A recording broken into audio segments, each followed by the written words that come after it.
मूर्ति पूजा करना ढोंग है। ईश्वर साकार नहीं निराकार है। वो तो प्रकाश पुंज है। मूर्तियों में कहाँ हो सकता है, वो ऐसा थोड़ी दिखाई देता है। मूर्ति तो इंसान ने बनाई है, उसमें ईश्वर कहाँ से आ सकता है। इस तरह की बहुत सारी बातें आपने सुनी होगी, विचार विमर्श भी किया होगा। आज यह वीडियो ध्यान से सुनिएगा और सिर्फ सुनिएगा नहीं, ध्यान से देखिएगा, ईश्वर के साक्षात दर्शन होंगे। ये प्रसंग अद्भुत है। हरे कृष्णा दोस्तों, मैं हूँ हर्षुल, जयपुर में रहने वाली पूजा सोनी। पूजा सोनी भगवान की अनन्य भक्त है, ठाकुर जी की अनन्य भक्त है। पूजा सोनी बताती है कि हमारे घर में कुछ भी होता है तो सबसे पहले ईश्वर को बताया जाता है।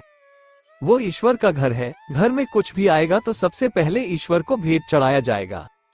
घर में कुछ भी बनेगा तो ईश्वर को भोग लगाया जाएगा, क्योंकि वो घर हमारा नहीं है, ईश्वर का घर है।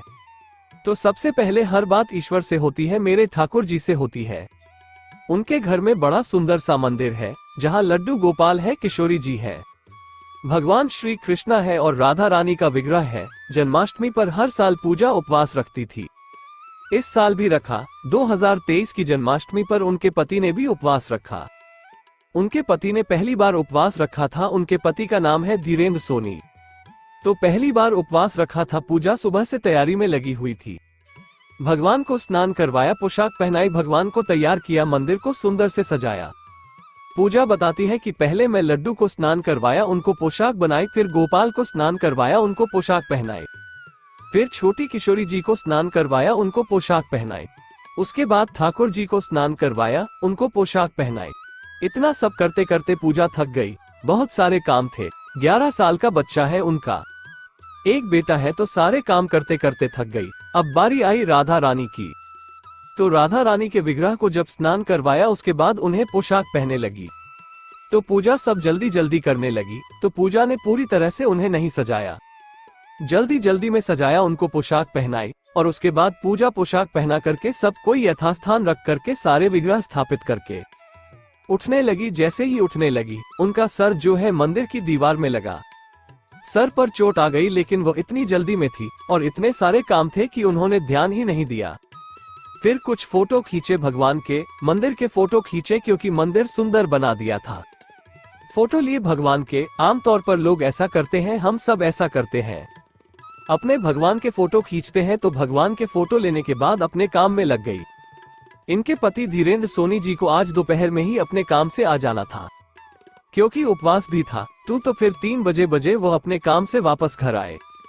पूजा अपने काम में व्यस्त थी, तो धीरेन्द्र सोनी जी अपने घर के मंदिर में माथा टेकने गए, भगवान को देखने गए, मंदिर को देखने गए, क्योंकि मंदिर सजा हुआ था और सुंदर लग रहा था। अचानक से धीरेन्द्र जी ने पूजा को आवाज दी और पूजा से कहा कि पूजा देखो, ये क्या हुआ, राधा रानी ऐसी क्यों लग रही है, देखो राधा रानी को क्या हुआ। पूजा भागकर आई और पूजा ने देखा कि राधा रानी की गर्दन मुड़ी हुई है, तिरछी है। पूजा को विश्वास नहीं हुआ। उसे लगा कि शायद मैंने विग्रह को सीधा नहीं रखा, तो ठाकुर जी की तरफ मुंह करके रख देती हूँ, सीधा रख देती हूँ, जैसे हमेशा रखती हूँ। उन्होंने उसे सीधा रखा, लेकिन गर्दन जो है फिर भी मुड़ी हुई थी।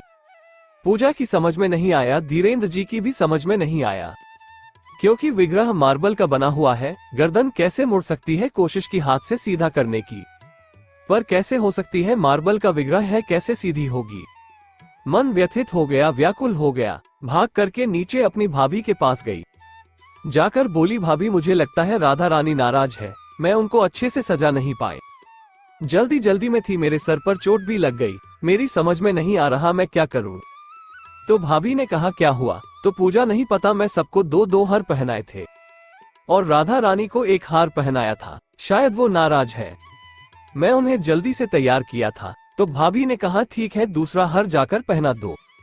पूजा ने कहा, नहीं भाभी, रानी की गर्दन जो है वो मुड़ गई है, घूम गई है, तिरछी हो गई है। भाभी बोली, ऐसे कैसे हो सकता है, चल मैं भी देखती हूँ। और भाभी ऊपर आई। जब भाभी ऊपर आई तो देखा कि राधा रानी की गर्दन जो है वो सीधी हो गई है, वो मुड़ी हुई नहीं है। तो पूजा ने बताया, भाभी गर्दन अभी मुड़ी हुई थी। तो भाभी ने भी सोचा होगा कि हो सकता है मन का वहम हो। तो भाभी भी चली गई घर में। पूजा की तैयारी होने लगी, लेकिन पूजा का मन व्याकुल था। पूजा के मन में ये बात थी कि मैंने राधा रानी को अच्छे से तैयार नहीं किया। तो पूजा ने राधा रानी को फिर से तैयार किया। अच्छे से सुंदर बनाया विग्रह को स्थापित किया और जैसे ही विग्रह को स्थापित करके ठाकुर जी के पास रखा तो पूजा बताती है कि राधा रानी मुस्कुराने लगी। अद्भुत अनुभव था। पूजा बताती है कि भैया उससे पहले मुझे लगता था कि मैं मूर्ति की पूजा करती हूँ। पहली बार यह एहसास हुआ कि नहीं, मेरे ईश्वर, मेरे ठाकुर जी, मेरी राधा रानी यहीं रहते हैं। मैं ईश्वर से बातें करती हूँ। हमारे घर में राधा रानी आई। उन्होंने बताया मैं यहाँ हूँ, तेरे पास हूँ, तेरे साथ हूँ। तू ऐसे मत समझ कि मैं मूर्ति हूँ। मैं तेरे हर कार्य को देखती हूँ, तेरी हर बात सुनती हूँ।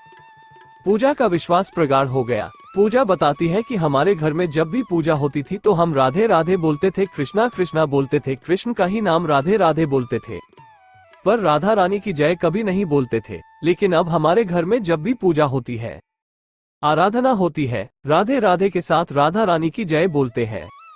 सुबह शाम पूजा जब भी पूजा करती है, जो लोग ये बोलते हैं ना कि मूर्ति पूजा ढोंग है, वो साकार नहीं निराकार है, वो सिर्फ एक प्रकाश पूज है, वो किसी मूर्ति में नहीं रहता।